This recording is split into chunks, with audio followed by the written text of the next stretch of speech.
Good evening and welcome to the 8th episode of Curmudgeonly Conversation. My name is Dennis Marburger. We are in the friendly confines of the John and Kathy Irvine recording studio, and our guest tonight is Sheldon Richman. Our first 7 guests have been quite a distinguished list, and we're very pleased that Sheldon will be joining us tonight. These videos, of course, are available at ji1776.com, and now are also being provided as audio content only at the Cerebrus Radio Network through the efforts of our good friend Suzanne Sherman, who has been a guest on this show, and her compatriots. As I say, we're very pleased to be joined tonight by Sheldon Richman, who has been one of the leading lions in the fight for liberty for quite a few years now. Sheldon is the executive editor of the Libertarian Institute. He is also an editor at antiwar.com. He is one of the top leaders at the Center for a Stateless Society. He's been with the Cato Institute and the Institute for Humane Studies. He is quite well-read and very versatile in his areas of expertise. He's written quite a few things, including a book about the Constitution as a counter-revolution. He has a new book coming out called Coming to Palestine, and he is also, as you can see in the background here, he's also an aficionado of pipes and pipe tobacco. So he's Skyping in tonight from the state of Arkansas. Ladies and gentlemen, our guest for this evening, Sheldon Richman. Sheldon, how are you? Well, I'm fine. Thank you very much. It's a pleasure to actually meet you, although we're not really in person, but to see you and speak to you for the first time. I know we've been Facebook friends for a long time, and so I think of us as friends, but and we've actually had private messaging on various matters over the couple of years, or maybe more than a couple. But this is the first time we actually have a face-to-face, even if it's electronic exchange. Yes, it's delightful, and so we're using technology for good tonight. And boy, a number of things. Well, first, actually, Sheldon, I know that one of the historical figures that I think you have a liking for is the philosopher Spinoza. Was he from the Netherlands? Yes. Is that right? And he was born in Amsterdam. From Amsterdam, okay. I remember he was written up by Will and Ariel Durant in the History of Civilization in that wonderful series. Could you tell us just a little bit about Spinoza and what makes him notable? Spinoza is a very interesting person. Libertarians ought to know more about. We actually have a great libertarian by the name of Douglas Denial, who's written a whole series of books with another Douglas Rasmussen that maybe libertarians know about, that discuss rights and justice and morality. But Denial himself is a Spinoza scholar. His dissertation was on Spinoza, and he's written that's been published as a book, and then he has a second book on Spinoza. So Spinoza is somebody that libertarians ought to check out. Spinoza lived in the 17th century in Amsterdam, and his parents were Portuguese Jews, and of course around 1492, 1494, the Jews were expelled from the Iberian Peninsula, and many of them came to Amsterdam, which was the most open, liberal city, tolerant city in the world at the time. Also a place where there was quite a bit of economic activity, economic growth, merchants, trade. It was a great place in those days. And so Spinoza was then born. He wasn't alive when the expulsion occurred. He's born in the, like I say, the earlier 17th century. And he didn't publish anything until long after he was into adulthood, and then a lot of his stuff wasn't published until posthumously. But one day, out of the blue, I guess as far as he was concerned, he was excommunicated, that's the term that was used, by his Jewish congregation. He was just and excommunicated for life. There were excommunications in those days, but they could be for a year, they could be a limited time. Mm-hmm. His is extraordinary. You can find it online.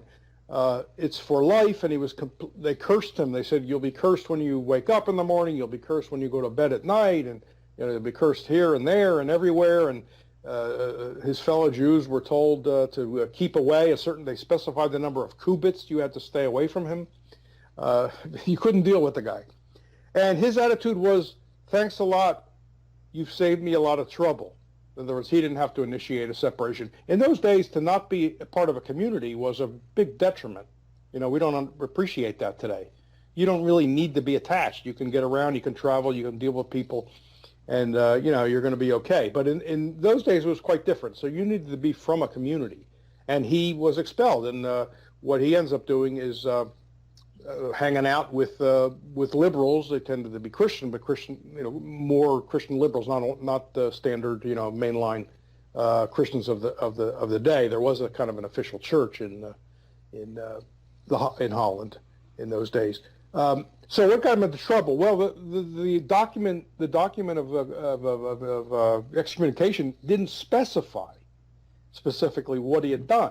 It just referred to heretical thoughts and blasphemous actions or something like that. Well, what had he had done? He didn't do anything personally. He didn't, cheat somebody or anything. But he might well have been talking to friends about what was on his mind and what he eventually would write about. And what he wrote about was his view that there's not a personal God. And his famous phrase is God or nature, which he said in Latin, right? Deus sive natura, famous phrase. Now he talked a lot about God, but first he established that what I really mean is nature. And nature is everything. It's the entire universe, and it contains everything. To talk about something being outside of it makes no sense. It is everything. It doesn't look after you. It's not listening to you, so talking to it is pointless. So so in other words, he's rejecting the religious worldview. He also denied that the soul was immortal, and he also denied, with a great deal of detail, I think he was one of the first to do this, to show that the Bible, couldn't have been written by a divine entity or by divine dictation to Moses. He goes through the 5 books of Moses, and he's got a lot of stuff about ancient Israel and fantastic stuff. Okay, so that's one side of it, and that's probably, if he was talking to people about that, he must not have been doing it discreetly enough, because somehow it got, like I said, excommunicated. But he wasn't a practicing Jew at that point, and I would argue that at that point he stopped being a Jew, because I think Judaism is a religious community. It's a set of religious beliefs, and if you don't have those beliefs, it's not a biological. We can get into this later, because it's going to come up in the context of Palestine and Israel. So he then wrote about, and he wrote a big book called Ethics, where he lays out his theory of ethics, which is in sort of the Euclidean geometry form. He's got the theorems, the propositions, the proofs, just like that, numbered. It's very interesting, and he makes a case for ethics, and then he did a book also, which is more about politics, really, where he is maybe the first to advocate complete separation of religion and state, complete free speech. He did make some concessions that, for the sake of in a way, he's sort of a Hobbesian, but much, much better. So he believed in a state. He wasn't an anarchist, but he thought the state, and the goal of the state was to create the atmosphere in which people could live their lives and flourish peacefully. That's all the state was supposed to do. It wasn't supposed to make you virtuous, create better people. It was supposed to just create the safety. So he made some concessions in regard to what would sort of safeguard that safety. A little bit like Mises. With Mises, social cooperation is the kind of the end-all and be-all, because that's what lets us flourish. And so Mises, not being an anarchist, certainly very limited government, but he thought government ought to be protecting the environment that lets the cooperation flourish. Well, same with similar to Spinoza. So I don't know how much longer you want me to go on about him. He's a great champion of individual liberty to for that day, an amazing degree. Maybe he's the first liberal. I think some of the Spinoza experts regard him as the first liberal. I have an article at the Libertarian Institute about Spinoza, so people can see quotations and see also what quotations from Doug Doug Denial's work on Spinoza. He really was very, very libertarian. So for those of us like myself that might view faith and the religion maybe a little bit differently, we might say, okay, we have a different conclusion on that than he had reached, but we could still look at Spinoza and his life and the principles while you're here on Earth and what he talked about in terms of political philosophy. Say, well, there's a lot that would resonate with us. Yeah. And he must have shown some courage. It almost sounds a little bit like the Randolph Bourne story, how he was then cast out from the group, and that takes courage and fortitude to be able to continue, particularly back then. He had allies. He had allies, like I say, among the more liberal Christian community, and I guess they were politically liberal because that was a fairly liberal atmosphere in Amsterdam.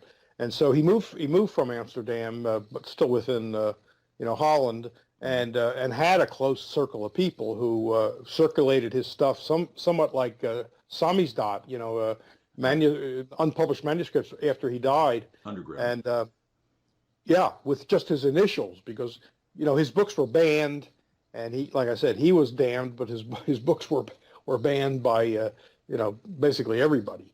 Okay. Including, even in Amsterdam or Holland, which was such, relatively speaking, such an open place. It's a real black mark there. But so you're right. I think he was a very courageous man. He made his living as a lens grinder. That's actually and was considered a very good lens grinder of both for telescopes and eyeglasses. I guess microscopes maybe. Okay. So it's interesting. We use the word liberal, and for those folks that value individual freedom and personal liberty and economic freedom, the word liberal for centuries was attached to that, right? Yes. And it was only in the 20th century, maybe, I don't know, around the time of FDR in the 30s and 40s, where it took on a different meaning and almost the opposite meaning. It goes back a little further than that. Okay. In England, Herbert Spencer writes about this. In England, the liberals started being turned in late 19th century and into the 20th century, turned toward people that wanted bigger government. And Spencer described it as a misunderstanding of what true liberalism was. In this sense, the original liberals, the guys that we like, would say that the path to letting people flourish and have better lives and richer and more richer in both senses philosophies was through the free market and liberty, and therefore very, very limited government. According to Spencer, some thinkers as the 19th century was coming to a close thought, well, why don't we aim? We also share the end of flourishing individuals and richer individuals. So why not aim directly at that? See, the original liberal vision was, I guess, accused of being indirect, right? We're going to get to prosperity and flourishing by roundabout way, limiting the government, the power of government, and then the byproduct is going to be the good of individuals and the good of society as a result. If all the individuals are doing well, then the society is doing well. These new liberals said, why do it roundabout? Let's just aim directly for the good of individuals and society. And Spencer, of course, showed what a terrible mistake that was. And we know through history ever since then what a terrible mistake. So that's how Spencer's right about this, and he was living through it, probably was right. That's how the word got twisted.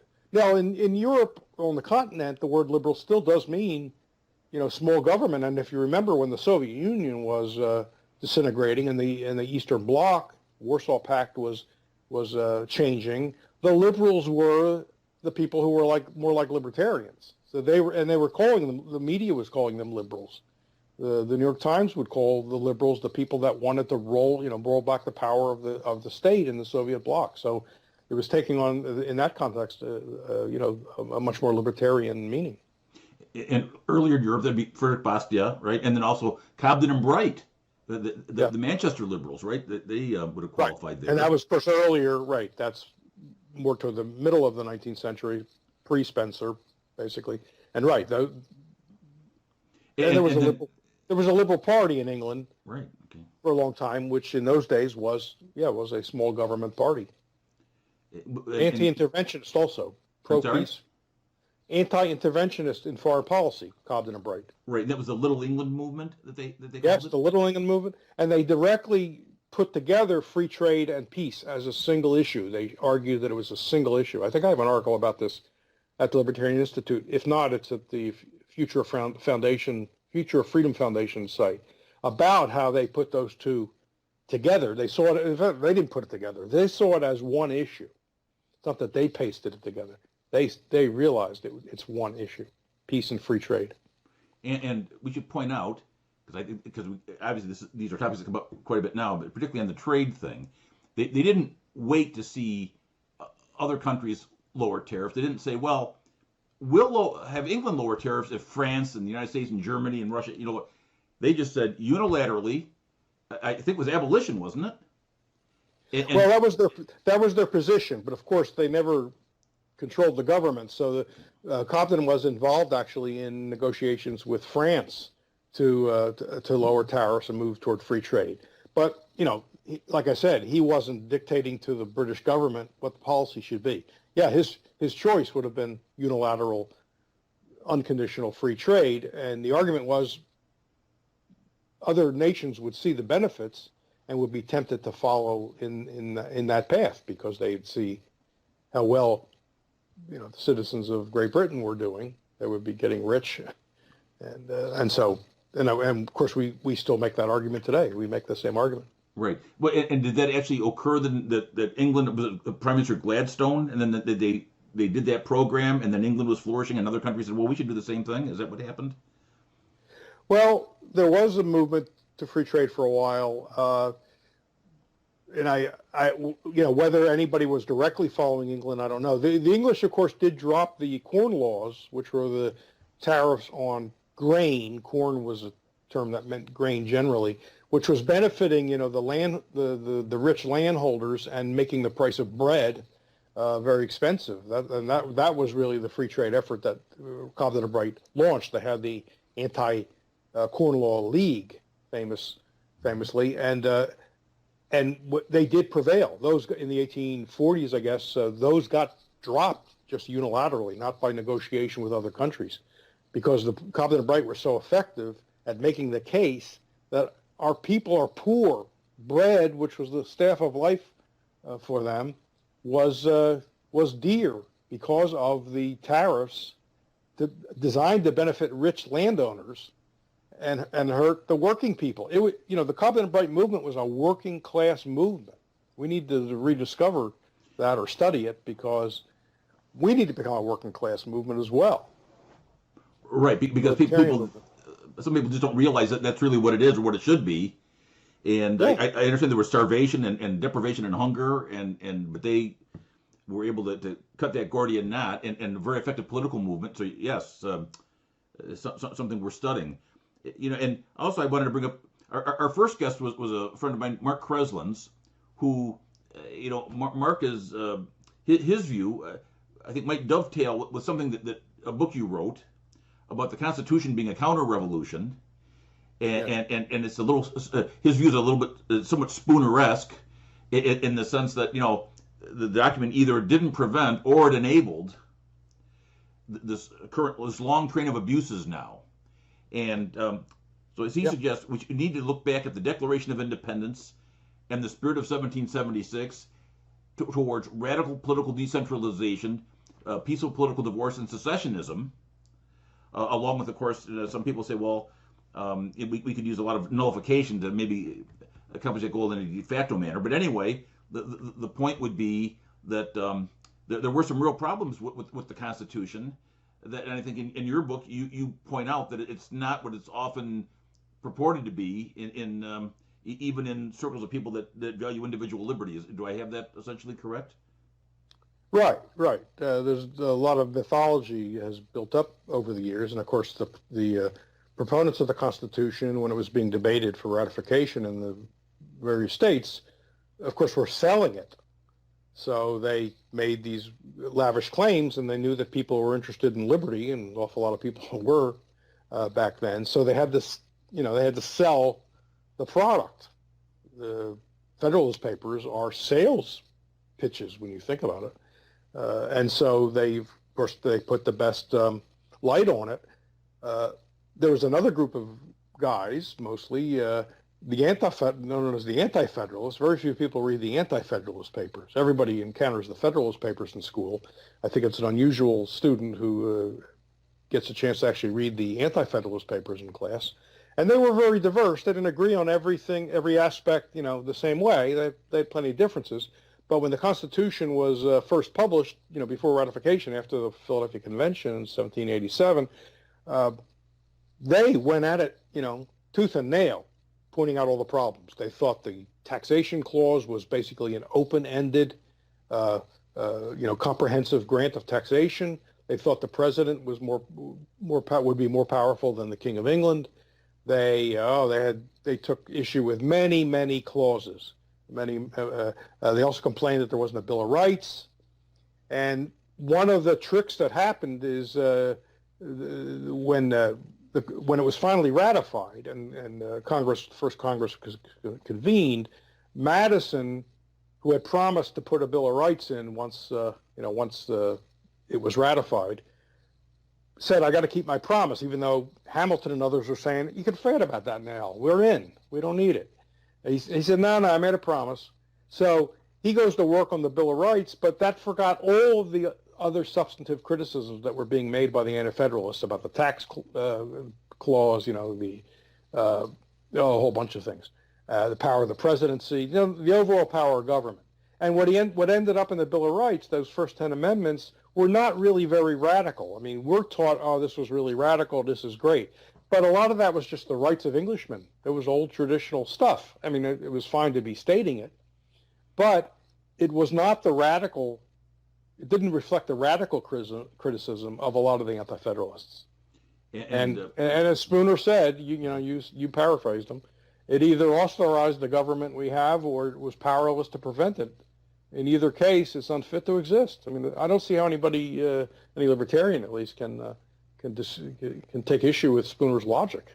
Right. It sounds pretty ironclad to me. Right. Now, I should point out, apparently, and working with my friends at the 10th Amendment Center, Mike Meharry, Michael Bolden, and they point out, in fact, I think one of them, I think it was Mike Meharry, that, and he's got the stuff from Madison, where he actually anticipates Spooner. And what he says is, essentially, okay, we have a document, but it's like having a contract, like having a mortgage. So if somebody violates the terms of the contract, it's a piece of paper or parchment. So you guys got to enforce it, So and he goes through these different steps, which is kind of interesting. So then you have this debate about, is it the document, is it the people, or some combination? I know you've written. I think I remember you writing about how even without any skullduggery, just with the passage of time, people might misinterpret or just have misunderstandings, honestly, about these things. And here I draw on another philosopher I like, Ludwig Wittgenstein, who's got a lot to say about interpretation and rules. Anything you write down is always going to be, to some extent, open to interpretation. It's just that's the way language works. It's the way, human beings work. And so the idea, you hear this from conservatives, maybe somewhat from libertarians, but maybe more from conservatives, that somehow the real meaning, it really is clear for everybody. And the people that misstate it or have, other meanings altogether, they're intentionally, distorting it because they want big government. I mean, that's kind of the conservative story we get, right? They would say, like, the judge's job is, what is it? Is not to make law, but to interpret the law. So even there, they can see they got to interpret it. Well, I'm not sure. I never saw really the distinction between interpreting a law and making law. By interpreting it in a way, you're making it. As time goes on, the law is what it becomes through case law, right, and disputes, legal disputes. So the Constitution it's not a computer, right? It's not a computer that you can program with the correct interpretation. And then anytime there's a problem, you just feed in the dispute, and the computer will then spit out the right answer. Because what? Because it's been programmed with the right interpretation. Well, think about that for 1 minute, you realize it's ridiculous. First of all, who gets to program it? How do we know his interpretation is right? You'd have a big fight over, no, let me program. No, I got a better interpretation. Someone else says the same thing. and there's no computer. It's going to be people interpreting language. And look, contracts which seem pretty simple on the face can end up in court cases that last for years, business contracts and other kind of contracts. These things don't speak for themselves. So this idea that, oh, we have the Constitution, and it's not a living Constitution. Scalia used to complain about, a living Constitution is a dead Constitution, he'd say. A Constitution can't help but be living. It's going to change. People are going to be different through time. They're going to see things differently. They're going to have different interpretations. They're going to have new philosophical takes on things. Freedom of the press in the days of the Constitution really only meant the government couldn't do prior restraint. It didn't mean they couldn't punish an editor or a printer after the fact. We don't believe that today. We think if it goes after an editor or a printer after it's been printed, that's also a violation of free press. But in those days, they thought, no, they didn't want what England had been doing, right? Prior restraint, where they would see the work before it goes out and then get to censor it or whatever. So this idea that there should be interpretation of the Constitution, that it's perfectly clear, is ridiculous. First of all, Hamilton and Madison didn't believe that. They understood it was a political document. It was the result of compromise of the certain number of men that were in Philadelphia. I forget what was the number. I forget, 50 some. I forget. It was, and they knew that the vagueness of it and lots of features of it were going to be hammered out in the political realm. They were much more realistic than our conservative constitutionalists are today. They knew it couldn't be well defined no matter what they wrote, and it was always going to be a battlefield through the political branches and also the courts. Right. And so we need to be much more realistic about what the Constitution is and can be, for one thing. And then the nomenclature. Now I've seen. I think I saw you speaking on this in a recording, and people say, "Well, the Anti-Federalist is really a misnomer and an unfair, an inaccurate labeling." They weren't so much Anti-Federalists; they were probably more Federalists than the Federalists, who were probably more Consolidationists. Well, so you said there were the rats and the anti-rats, and very clever. Well, I didn't say that. I was quoting somebody back then. Oh. No, it's true. The Anti-Federalists did not adopt the name Anti-Federalists. The constitutional people, the pro-constitution people who were the centralizers, you're right. They seized the name because it was a popular word. They seized it and then condemned their opponents as Anti-Federalists. Now, Elbert Gerry, who was in the ratifying convention of Massachusetts, who was sympathetic to the Anti-Federalists, and I'm not sure, the Anti-Federalists never called themselves the Anti-Federalists, but Elbert Gerry, who ended up voting for the Constitution to ratify it, but he was sympathetic. He said, "Why do we have those two terms? It really doesn't make any sense." And he suggested it's the opposite, like you said. And he said, really, what's going on here is we have the ratificationists and we have the anti-ratificationists. So let's just call them the rats and the anti-rats, which I liked a lot. And for people that are watching this, another tidbit about Gary or Jerry, gerrymandering was yeah. That's why I was stumbling over his name. I think it would have been pronounced Gary, but you're right. The idea of gerrymandering, the mandering comes from a salamander, which is like a wiggly thing, right, like a snake almost. So when when people were drawing the congressional districts, they could manipulate it to get benefits for certain certain districts, and by the shape, right? You go around your opponents, do that. And he, I guess, is considered the father of that, and we call it gerrymandering. So I don't really know if his name was Elbert Gerry or Elbert Gerry. Okay. So the other thing is we're talking about political societies, and as libertarians, we have a view that rights are individual, and I've heard you express several times this idea, sort of an equation or what I'm not sure what the correct word is, but I call it a theorem, which should be self-evident as people think about it, hopefully. But human rights are individual because human beings come in individual units. I think that's how you expressed it. And yeah, all right. So that applies. Not a startling discovery on my part. Right, but it's a good way of expressing whether it was yours originally or not. I think that it makes it clear in people's minds, and it's helpful to consider it in so many ways. Of course, Ron Paul would talk about this during his presidential campaigns. He brought it up. Others do as well. but it's particularly helpful when we're looking at some of the thorniest issues of the day. And you've just written a book, which is, I guess, about to come out, Yeah. Coming to Palestine. Um, Evidently, the title was going to be Why Palestine Matters, but somebody else has a book that just came out that you changed the title. But this evidently applies to that general issue in a number of interesting ways. And also, I think I saw you raise this in a discussion with Scott Horton, was one of our guests earlier. Yeah. As you were discussing a really wonderful scholarship offering that you have called Depopulating Palestine, Dehumanizing Palestinians, or maybe it's the other way around, but That's it. I think that's right. I think that's right. okay. So, looking at that article and this idea that human rights come in are individual because we come in individual units, and then this idea that are there group rights or individual rights, and then this article that you're writing, how does all this apply to the situation in the Middle East, and might it offer us a way of understanding it better, and then perhaps finding a solution that would be fair to everyone, hopefully.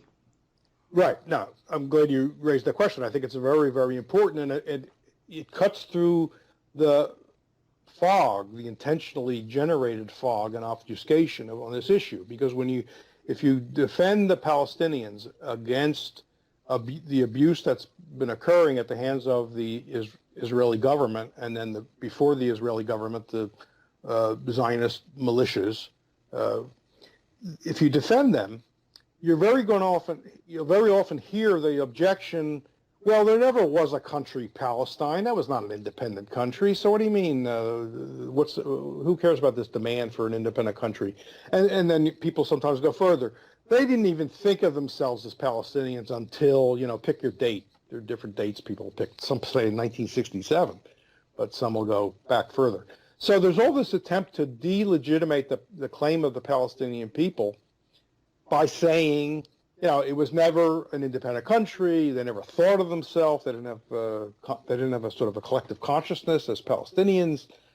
Lots of objections along those lines. That captures it. And so what I argue, and I'm not the first to argue this, is that it doesn't matter that it was never an independent country recognized by other countries. It doesn't matter whether they were thinking of themselves as Palestinians. As a matter of fact, there was a lot of consciousness, communal consciousness, let's call it, that goes back a long way. And that article, which is a chapter in the book, will give the details on that. So it's not a new thing. But that's a side point. The real question is, who cares? So what? If it's individuals that have rights. I mean, think how collectivist this comeback is by the people who are disparaging the Palestinians. Very collectivist. Well, they never were a country before, so we don't have to listen to them. Or they never thought of themselves as a group. It doesn't matter. They were individuals who owned property, indisputably owned property. There are Palestinians today in Gaza, in refugee camps around the Middle East. Either they themselves or their children still possess deeds to homes and land in, what was Palestine and today part of Israel, although Israel's taken over the whole thing. Deeds and keys. There are people who walk around with in their pockets keys of homes they were driven out of. And a lot of those homes, Jewish Israelis were moved in, or the homes were demolished because lots of 400-some Palestinian villages were just, paved over and rebuilt as new Jewish towns. I can, for the sake of argument, concede, only for the sake of argument, that there was never any sort of Palestinian consciousness, that it wasn't sort of a defined area separate from Syria, psychologically separate, even if not legally separate from Syria, from Egypt, from Iraq, from what became Saudi Arabia. I'll concede that for the sake of argument, and I'll concede that there was never an independent, legally recognized Palestinian state by the rest of the world. Who cares?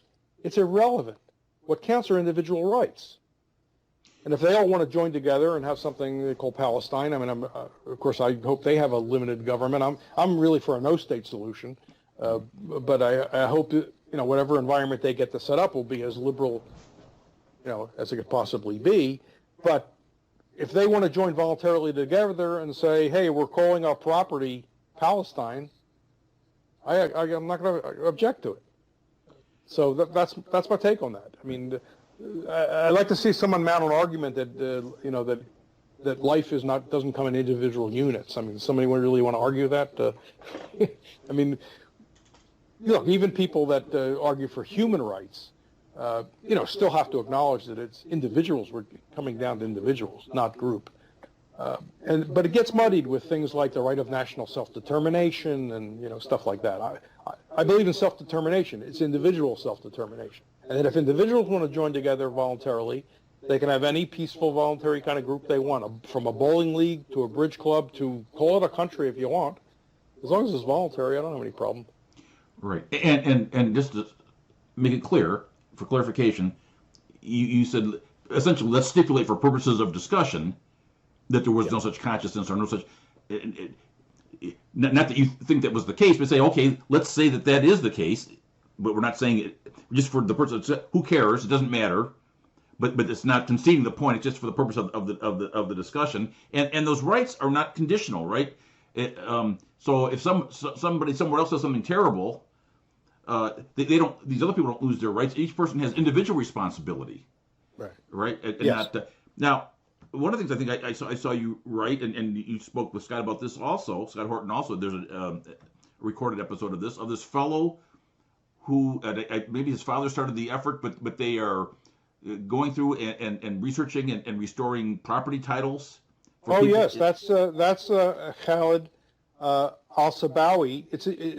He's the one that started it. He himself, not his father. I do talk about his father in the article because it's an interesting story. Yes, he's the son and grandson of people. Their family had like 50 acres of farmland near Jaffa, east of Jaffa, and then when the 48 war happened, they got driven to Gaza. He, meanwhile, at some point was born. He hadn't been born yet. He was born in Kuwait, actually. So they left. At one point, they left Gaza.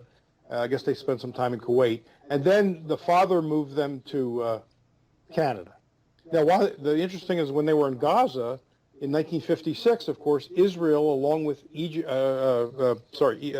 Great Britain and France, attacked Egypt, and Israel took the Sinai and also sent troops into Gaza. They didn't stay, but they went in, and Sabawi's grandmother's house, and he was living in this house at the time, with his father and the grandmother.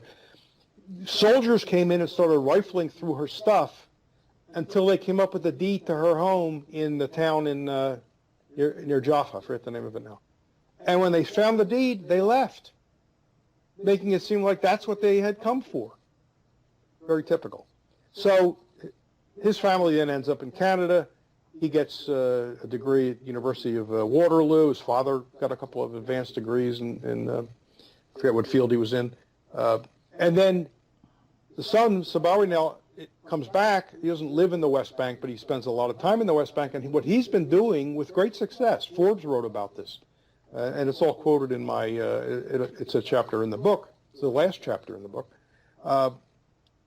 He's been tracing titles and also marking boundaries to land, because if they do that and then get it registered, it'll be a big obstacle to Israel's seizing of the land to build settlements. It's been grabbing land that they say, hey, we don't see this registered anywhere to anybody, so we're taking it. And so it's seen by him as a potential obstacle. Not that Israel couldn't ignore it all if it wanted to, but Israel has PR to worry about, and even it maybe has limits of heavy-handedness that it won't go past. So Sabawi's hoping that this will be a formidable obstacle to the seizure of this land. So what he's doing is tracing down, even though they may be in other countries, who were the last owners, and then he's actually using GPS, charting the boundaries. Because he said back then, people were very very casual about it. They'd say, "Oh, my land goes from that olive tree to that olive tree," which isn't exactly very exact. So he's now going, and he's been doing this with hundreds of properties, and where the last heirs or owners want to do this, they've been selling the land to other Palestinians to try to revitalize at least some of the West Bank. So yeah, he's heroic. And he's also very critical of the Palestinian Authority. He says it's corrupt. They don't believe in free press or liberty. He's very good. He's been in trouble with them. He's been detained by the Israelis. And the other thing he does, he's condemned third-party donations to the Palestinians. He doesn't want, in effect, foreign aid from the UN or governments. He says it's corrupting. He has a very P.T. Bauer, Lord Bauer analysis. If you know about Bauer's he was a great free market economist. His analysis of the corrupting influence of foreign aid, because it goes to a central government, foreign aid. Sabawi says we should not take any of it. It's bad. What we need is freedom. He's basically calling for freedom. And Scott and I interviewed him. You can go back and find the interview Scott did. It's the one time I joined Scott as a co-interviewer with the guest. And I haven't met the guy, but he's a great guy. So heroic. Right. Well, I'm wondering, of course, now we have increased foreign aid to the state of Israel and some other countries too. Might we look at what Sabawi says about the Palestinian Authority shouldn't be taking foreign aid because it hurts? Does all this aid to the state of Israel, foreign aid from the United States, does that hurt the state of Israel in a way that they may not contemplate? Well, you say foreign aid, but to be specific, it's entirely military aid. Okay. They used to give sort of more general foreign aid to Israel, but that stopped. There was actually a feeling in Israel that there were some people in Israel enough who thought the government is not fully accountable to us, the people, if it's getting a huge amount of money for general purposes from a foreign government. So that was actually a bit of sanity that went on there. And that ended. I forget when that ended exactly. So it's entirely military aid now. But it's $3.8 billion a year. And it's been going on for a very long time. Or billion with a B? Billion with a B. Right. 3.8, going on 4. And it went up. Under Obama, he signed a long-term thing that made it go up from maybe 3.2 to 3.8. That's a lot of money. That's a lot of military hardware. And in violation of U.S. law, it's used aggressively. It's used to pulverize the Gaza Strip every couple of years, kill people, destroy homes, destroy buildings, destroy sanitation systems, turning that place into an unlivable place where the water's dirty. Half the population, you get 2 million people in that little place, and half of them are under 18. So many, many children suffering. And then, of course, they've used it to attack Lebanon over the years, and they used military assets in the West Bank to some extent. And so that's actually a violation of American law, because under the law, the U.S. government's not supposed to furnish weapons and let them be used aggressively. That's the letter of the law. I'm not saying we observe that very much. You think about Saudi Arabia and others that get military aid, Egypt. It's the rule that law gets violated. Right. Well, there's a fellow named Grant Smith. I think that's his name. It has another interesting. Yes, Grant Smith. Right. Okay. Yes. So he says foreign aid to any country that has a nuclear program of any type and isn't signed the Non-Proliferation Treaty is illegal. Right. Yeah, sure, that's right. And he says that applies to Israel, and he said it applied to several other countries as well. But then it turns out, then the law was, and these were the Symington-Glenn amendments to the Foreign Policy Act or whatever it is. And then they watered it down. They said, well, if you get a waiver from the president, you can do the foreign aid, but the president has to sign a waiver. But apparently, the Israeli government has been very adamant not to have any president sign this waiver. And Scott's talked about this, and Grant Smith's talked about this. Well, wasn't there the famous story came out when Trump first came into office? What was it? Netanyahu burst into the office or something and said, you got to sign this now. I don't know if it was Netanyahu or the ambassador. Sign this now, which is the waiver. I mean, he came in like demanding, drop everything you're doing. This has to be signed right now. And actually, I don't know that Trump took that very well. And I forget the details of that story, but that's pretty amazing. But that's because presidents, ever since that law was passed requiring a waiver, have signed the waiver. I mean, we roll over for Israel. We veto just about every UN Security Council resolution that's critical of the settlements, the Jewish-only settlements in the West Bank and East Jerusalem. And even though in 2004 the International Court of Justice said the occupation is illegal, the settlements are illegal, and the wall that snakes through, separating people from their farms and whatnot, and surrounding the Jewish, isolating the Palestinian villages, all that's illegal under international law. Going back to 2004, it was a basically unanimous decision by the 12 justices on that court. Did it affect U.S. policy one bit? No.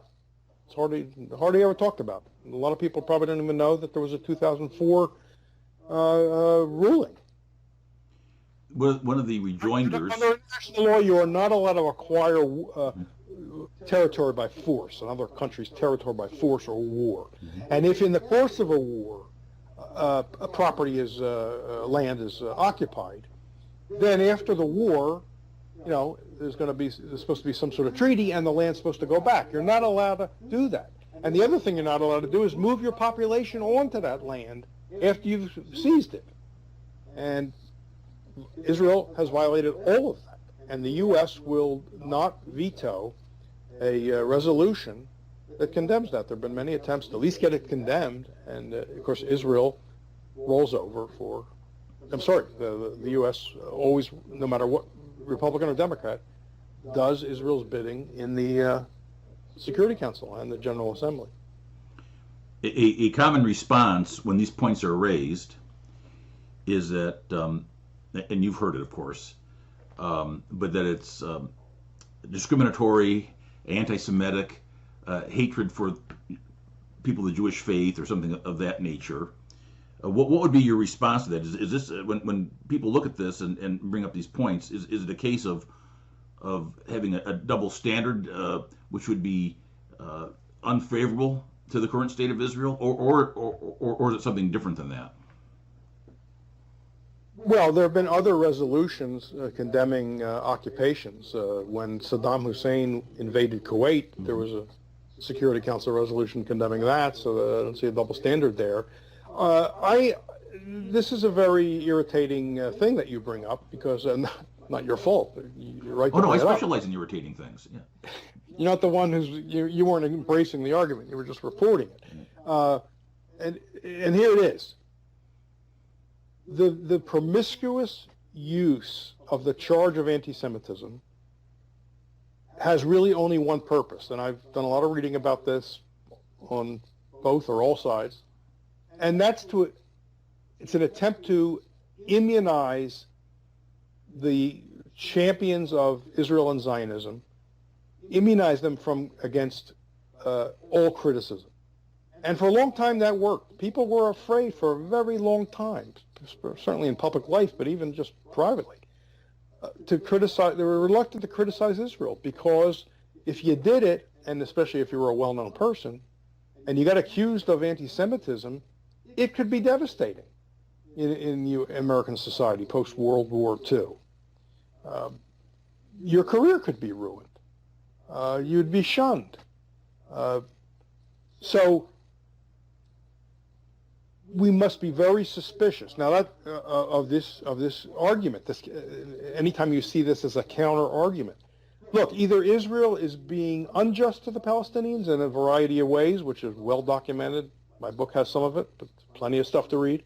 It's either being unjust or it's being just. That's an empirical, and of course, matter of moral philosophy too. But it's an empirical matter. We can look at it. We can decide it without bringing in motives. Now, are there real anti-Semites who think Jews constitute a worldwide conspiracy that manipulates everything from behind the scenes, like banking and everything else? Yeah, there are some people that believe that. And they're idiots. David Duke is an example. They're fringe, though. In the American society and Europe, they're fringe. A public official who started talking like that would be ridiculed and laughed into oblivion. It's not an issue in real society, in most of society. Yeah, there are some fringes. And then some of those people will engage in vandalism and violence and worse. And that, of course, must be condemned. And, they can face the criminal justice system, despite all its flaws, but that's a subject for another day. So we can easily condemn all that stuff. But that doesn't mean we should allow that to cause us to overlook the 70 years, and it's actually more, it's more than 100 years, abuse in all kinds of ways, including cultural abuse, not just abuse of individuals, but cultural abuse of Palestinians, of what I'll call the Palestinian people, or just all the Palestinians who were living in Palestine before the Zionist movement got going. By the way, they lived peacefully with Jews there for a very, very long time. Trouble only began when the Zionists showed their hand basically in the 20s. Of course, they had help from Britain with the Balfour Declaration and World War II and stuff like that. That's when Arabs living in Palestine, the Palestinian Arabs, who are Christians and Muslims, and I'm sure secularists, began to get very nervous because the Zionist organizations were buying land from absentee feudal landlords and then throwing the farmers, the tillers of the soil. I would say they were the real owners under John Locke's homesteading principle. They were the ones that mixed their labor with the land, as the saying goes, and then throwing them off the land and not even letting them come back as employees because they only wanted to employ Jews, because the idea was that this was supposed to be a place for all Jews to come. And so that upset the peaceful relations between Palestinians and individual Jews who had moved there. A lot of older Jews had moved there. They wanted to die there. They didn't go to start up a state. They wanted, because of the biblical story, the history of the religion. They wanted to see the religious sites and die there. And so there was a Jewish community. They weren't all old people, but there was a Jewish community that lived perfectly peacefully with the Palestinian Arabs and Palestinian Christians.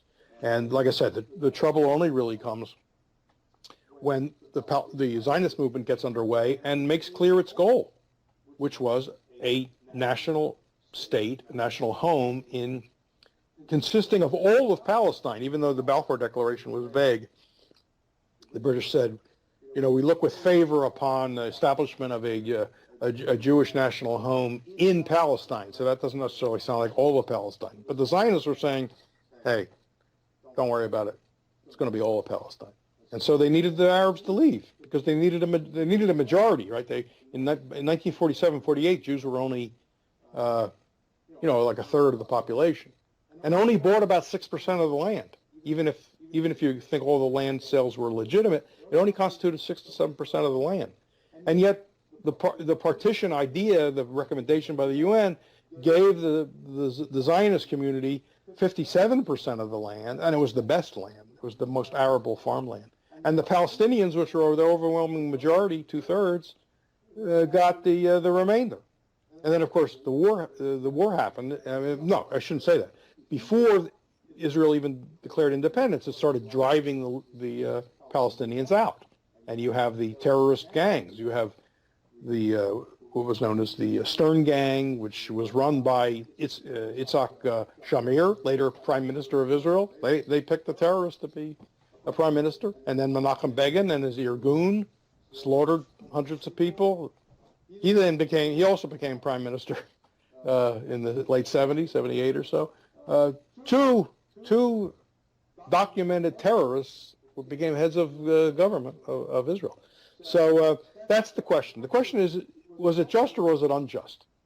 And for this discussion, there's no reason to delve into the motives of anybody. Let's just settle that question. But of course, I would say that the pro-Israel side, both here and in Israel and lots of other places, England, they don't want to talk about the merits of the case. They want to talk about motives. And that means they want to smear people, and they therefore openly conflate criticism of Israel with anti-Semitism, which is insane. It's ridiculous. First of all, how do you explain all of the Jewish anti-Zionists going back to the very beginning? After all, Zionism was a very small minority movement until after World War II. Now, obviously, a horrible, monstrous thing occurred in Germany and Europe generally with the Jews. I mean, after centuries of oppression and pogroms and stuff, then you get Hitler, and you get, terrible slaughter of millions and millions of Jews. At that point, the Zionists began selling Palestine, or the Zionist project, as a humanitarian refugee project. The displaced people of Europe need a place to go. And that won over a lot of American Jews who, before the war, were not pro-Zionist. They had no interest in moving to Palestine. But it's a lie to say it's a refugee program, because Zionism was always sold as a place that all Jews should go. It was known as the ingathering of exiles, because the Jews allegedly were wandering, right? We were exiled. The myth is, and it is a myth, and you can see my book will discuss this. The Romans throw the Hebrews, the Jews, out in 70, right? Year 70 of the Common Era, or AD, as some people say. And ever since they've been wandering, longing to return to Palestine or Israel. The story's not true. The Romans didn't eject anybody. I mean, they might have taken away a few leaders or intellectuals, but they didn't throw the farmers out and the people who would be taxpayers. They needed the people.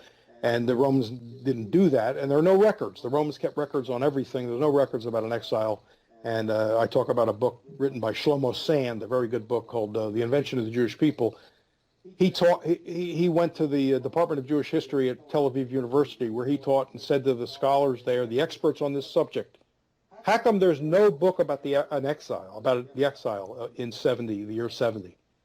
And his answer he got was, it wasn't exactly an exile. In other words, there wasn't an exile. So the Jews of the world are not wandering, and they're not the diaspora. And the Reform movement, the Reform Jewish movement that's set up in America in the late 19th century, rejected the idea that we, as they put it, we Jews are in exile and wandering and long for a return, to Palestine and the laws of Aaron, as they put it, the laws of Aaron. They rejected all that. The American Reformed Jews said, America is our Zion. They loved America. They were free to practice their religion. There was a great deal of tolerance, and they thought their rights would be undermined by setting up a state that supposedly is the state of the Jewish people. And that's what the state of Israel is regarded as today.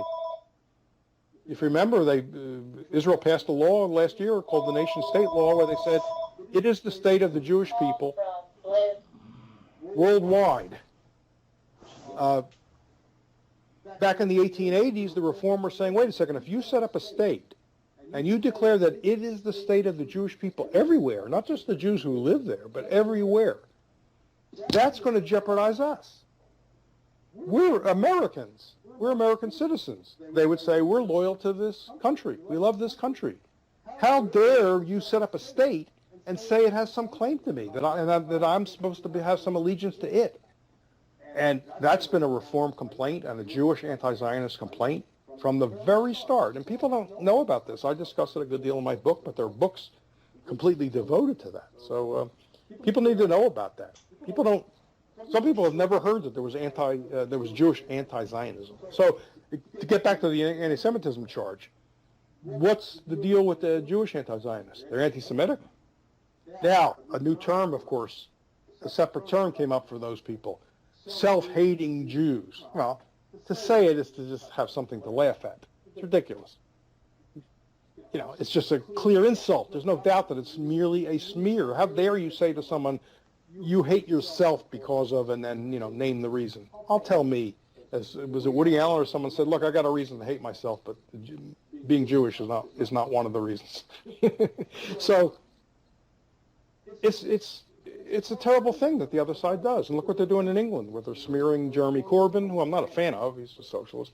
They smear people who simply are appalled by what the Palestinians have been suffering all these years. Right, but this is at least for a few people, it seems to be the go-to, and we see this on social media all the time. It's very frequent, yeah. Right? And they apparently think this is going to shut down any discussion, and that's it. and that's all there is to say about it. And so that's still going on. Well, the legal status of and also in your book you talk about the exile, or that one article you mentioned even when the Arabs came into Palestine in 700. And I thought this was fascinating. And again, it doesn't impact individual rights because whatever your nationality or ethnicity or religion, you have the same. You're a human being. You have the same natural individual rights as anybody else. But something that most people, I think, would find astonishing or surprising. Would you like to tell us about that? Well, yeah, that brings up a related fact. And I learned this again from Shlomo Sand. I discuss it in my book. There's some quotes. In 1918, David Ben-Gurion, who would go on to become the first prime minister, one of the leading Zionists, and became the first prime minister of Israel in 1948, and Yitzhak Ben-Zvi, a historian who would go on to become the second president of Israel, prime minister and president. He'd become the second president of Israel. In 1918, so we're talking about, 30 years before Israel declares its independence, the two of them published a book in Hebrew which argued, and Zvi was an actual historian, Ben-Gurion wasn't, but teamed up, they argued that the people that they were encountering when they would visit Palestine, in other words, the people we today call Palestinians, who are mostly Muslim, and then there's also a percentage of Christians, they said these people, you never hear this today, they said it then, their book argues, these people that we're talking to, because they'd been there, are descendants of the people who were here in biblical times. In other words, the original Hebrews, and even before that, the people that the Hebrews found here. I mean, I won't go into the story of Joshua and what really constitutes a genocide according to the Old Testament. I don't actually believe there's evidence for any of that having happened. So there were people there continuously before Israel and the kingdom of Judea were set up. You Hittites and what do you have? The Philistines. You have different groups. So Ben-Gurion and Ben-Zvi said these people are the descendants, which means they're our brethren. They treated them like allies in 1918 in this book. These people. We should look at these people as our brothers. Now, once like I said before, once the Zionist movement's plans became very clear to the Palestinians and they saw that people were getting run off land that their families had lived on for generations, they weren't too happy, and that book got flushed down the memory hole. Now Ben-Gurion doesn't want to talk about how these are really our people. They would say, look, the village names are very similar to names we had, and the language has some things in common and stuff like that. Once they decided that was an inconvenient truth, that book got forgotten, and you never hear anybody talk about that today. But those are the best claimants to that land. The Palestinians are the descendants of people who have been there for centuries, a couple of millennia. Yeah, well, a couple of millennia actually.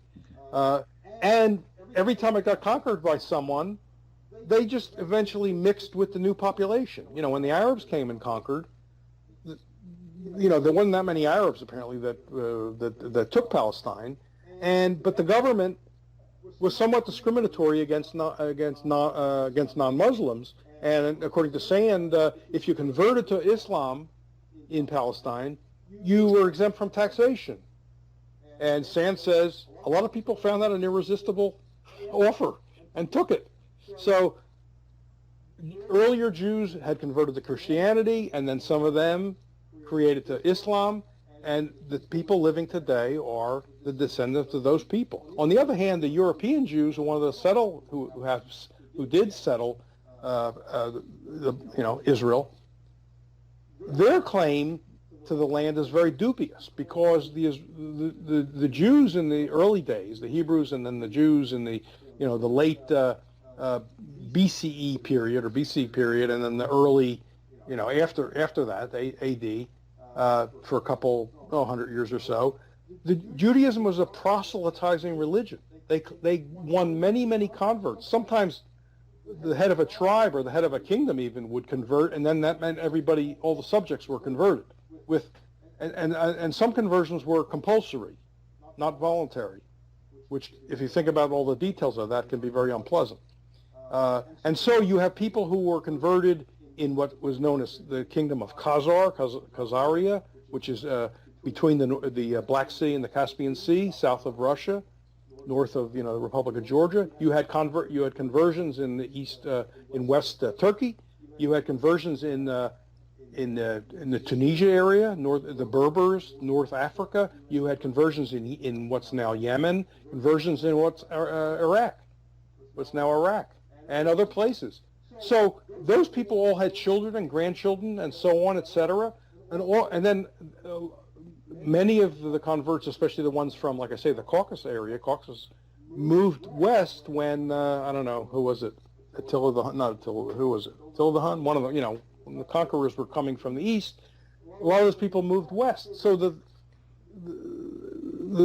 a pretty well-grounded theory, has been written about by many people over the years, is that an awful lot of the Ashkenazi Jews, the European Jews, of which my family would count. My grandfather was from Lithuania, my grandmother, my father's side, from Belarus.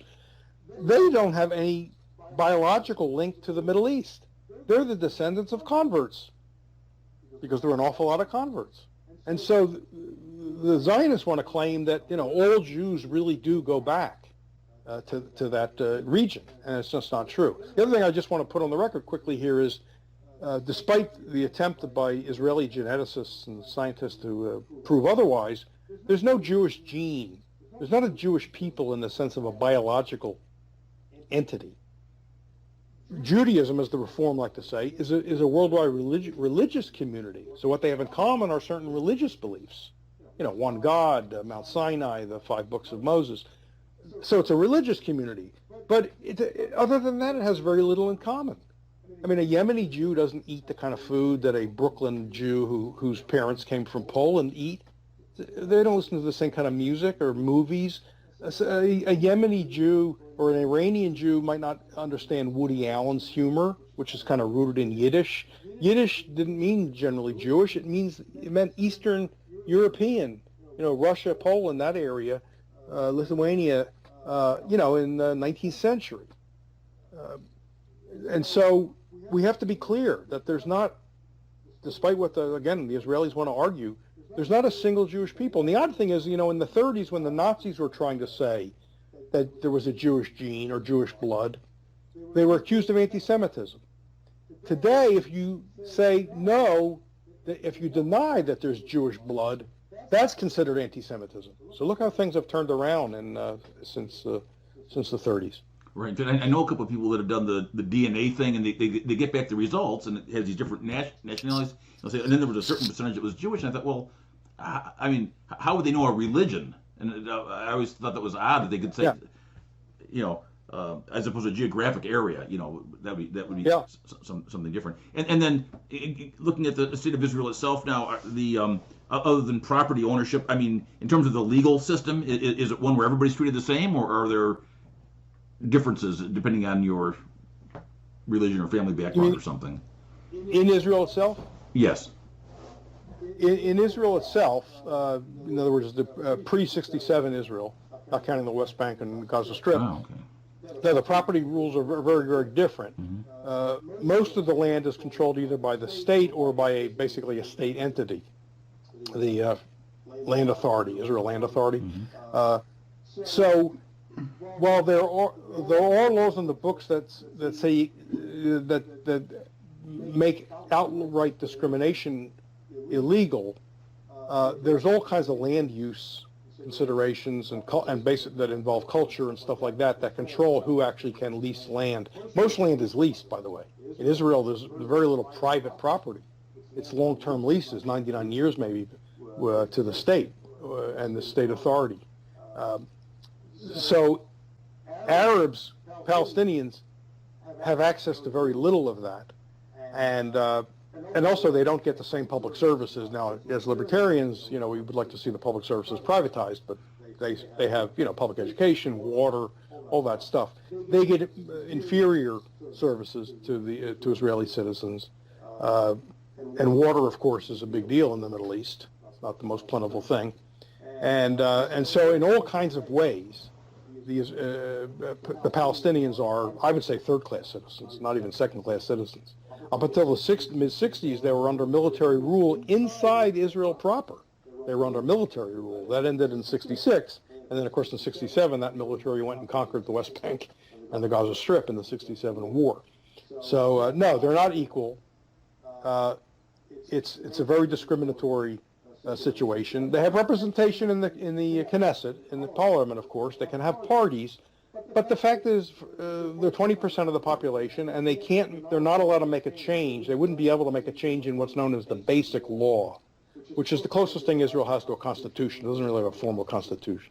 But as a basic law, which now includes this nation-state law, that says the right of self-determination in Israel applies only to Jews. This is in the law. Only to Jews. And also nationality. When you live, if you're a citizen of Israel, under nationality, it doesn't say Israeli. You would think it would say Israeli, right? You're an Israeli citizen. No, it says Jew, Arab, Druze, and then a couple other groups. So if you're a citizen, it doesn't really make you an Israeli by nationality, even though you might have been born there. However, an American Jew can move. I could move tomorrow. I'm not a believer. I don't consider myself. It depends on your definition. But then nevertheless, if I moved tomorrow to Israel, I could become a citizen practically on the spot. I mean, any Jew can move to Israel and immediately become a citizen. If you were born in Palestine and were driven out in 48 or 47, 48, you can't go back.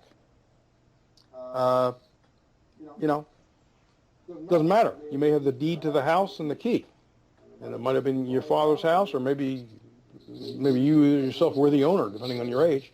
But you can't go back. I should tell you that my batteries are going to be dying. Oh, okay. Well, be real quick. So is there? I know there's always a concern about people say, hey, the security of the Israeli people and they have to be militarily strong. Is there an answer where we can get to a just society and there would be peaceful for everybody, as far as you can tell? Well, I certainly hope so, and I wish there were voices, libertarian voices on both sides who would talk about that.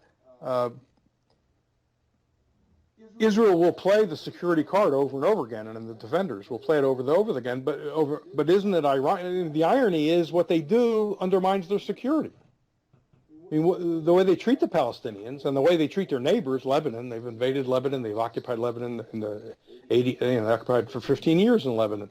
They're threatening Iran all the time, as if Iran were the nuclear monopolist in the Middle East rather than Israel. Iran has no nuclear weapons, and it never had even a nuclear weapons program. You can read Gareth Porter's book on this, Manufactured Crisis. And yet they've constantly verbally attacked Iran and threatened Iran and have engaged with the U.S. in covert warfare against Iran and cyber warfare, lots of stuff, and even proxy warfare. How does that serve the security of the Israeli people if that's what their leaders really care about? It seems like they're jeopardizing the security of the very people they claim to be representing and wanting to keep safe. So that's a sham. It's a sham. Okay. But your book is coming to Palestine, the book that's coming out now, and perhaps in there might be an idea or two about how there could be a solution that would be relatively just for all the people in that area, and also there's a bit of that, but I don't say whether I'm for one state or two states. It's really not for me to decide. Like I said, I really favor the no-state solution, but I'm assuming that's not really on the agenda at the moment. I don't try to come up with a blueprint. I feel that would be presumptuous, but I think at least I give some sense of what would help things out. Okay, and then people maybe for a future discussion might be saying a no-state solution, and I mean, how can you have no state? But I know you're involved in the group, the Center for a Stateless Society, and so that might be something to talk about in the future about how we can have flourishing without having an actual state the way we think of it today, that territorial monopoly on the right to initiate or threaten to initiate violence or force to get our way. That might be an interesting topic. The private production of security, as Gustave de Montari, the great 19th century Belgian liberal, He wrote a famous essay, which you can find online, called The Production of Security, and he was really kind of the first free market anarchist. It's very interesting. All right. Well, very good. Well, Sheldon, you've been very generous with your time and with your information that you shared with us. Again, folks, the name of the book is Coming to Palestine. You can also find Sheldon's work at the Libertarian Institute and at antiwar.com and at the Center for a Stateless Society. We want to thank Sheldon Richman for being our guest tonight. Again, Pleasure. This will be at ji1776.com and also at the Cerberus Radio Network. And Sheldon, yes, thank you very much, and I look forward to a subsequent conversation. Thank you. I look forward to it too. I'll be waiting to hear from you. Thank you, Dennis, very much. You're welcome. Good night, sir. Good night.